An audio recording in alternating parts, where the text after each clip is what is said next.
Hey, there you are, and welcome to My Dude Watch. My name is Jason, and do I have a stunner for you today?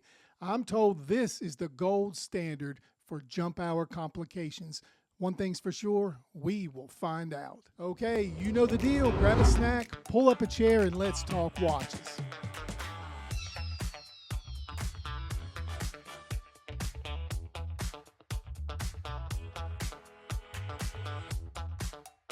Guys, before we get started, I just want to let you know we have some giveaways coming up soon.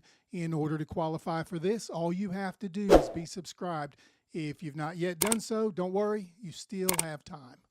Milfortic is a microbrand climbing the ladder of success. They've been releasing one hit after another, with each one getting better and better. And this one is no different. This is the Jump Hour complication by Milfortic, and this is really a rare complication, especially in this price range, so enthusiasts and watch collectors just love it. Milfortic asked for a complete and thorough review of this watch. So our job today is to go line by line on this watch to see if it's exactly what they claim it to be. And don't forget, the views of this watch and on this channel are all mine and mine alone. We have a whole lot to talk about, so let's begin with the tell of the tape. The case diameter of this watch is 38 millimeters with a lug-to-lug of 46 millimeters. The thickness is only 9 millimeters, which is really great. And the lug width is a nice 20 millimeters, which opens up the world to you for strap options. This watch is spec'd out. You get 316L stainless steel on the case, back, and crown, along with AR coating sapphire crystal, and they even provide you with 100 meters of water resistance. Power in this jump hour is the Seagull ST17T automatic movement.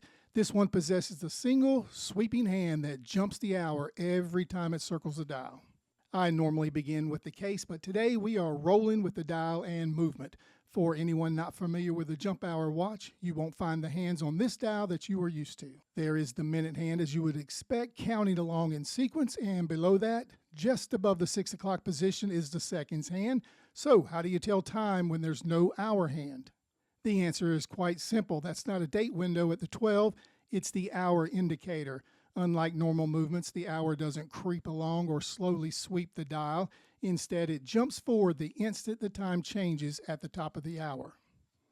Keep in mind the minute hand works as normal, and it ticks around the dial at exactly 00 minutes. The hour number jumps forward in a flash.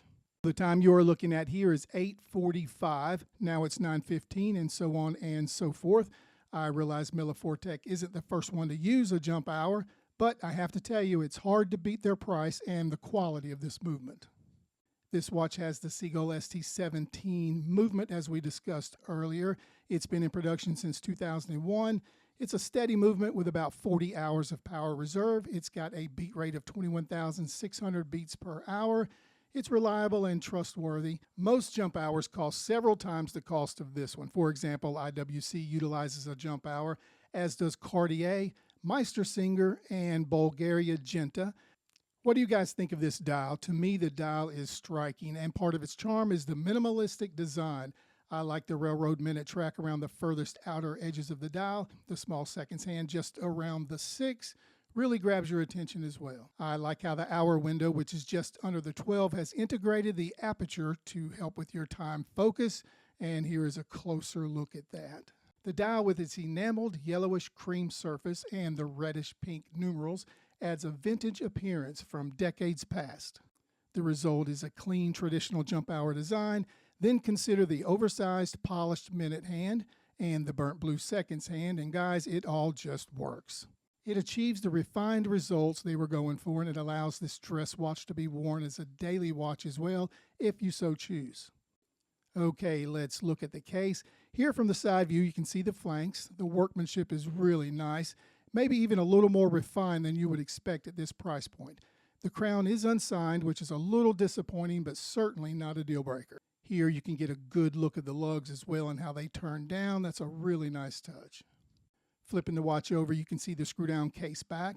It is sterile. Not that it's a big deal, but it would be nice to have some basic engraving here. But it is secure and water resistant. Let's have a look at this leather strap. The buckle is pretty standard, nothing really remarkable about it, but the strap is somewhat of a disappointment. For a watch so refined and elegant, the leather strap needs a bit of improvement. So to me, I would definitely go aftermarket here. Now, let me be clear, the strap will definitely work, but I do believe it doesn't measure up to the same standards as the watch itself. This is the part of the video where we try to put it all together and see exactly what it's all about. We like to call this segment Gripes and Likes.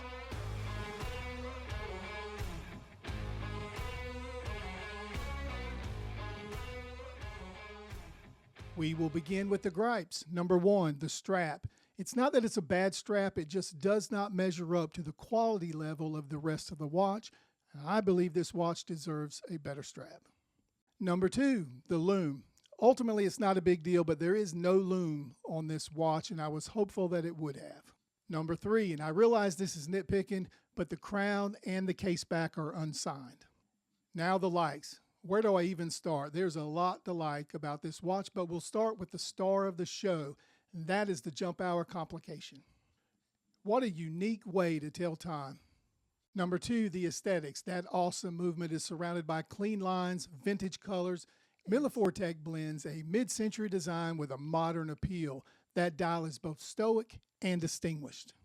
So, do we recommend this watch? Most definitely.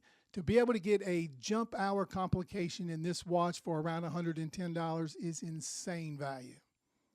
If you want to know more about this interesting watch, there's links in the description. Go there, check it out, research it, make sure it's right for you. If you decide to make a purchase, just remember My Dude Watch may get a small commission, but you don't pay more. Hey, you made it to the end of another video. Thank you for doing that. We appreciate you watching. If you enjoyed what you saw today, please take the time to like this video and subscribe to the channel. It'll only take you a second, but it really does help.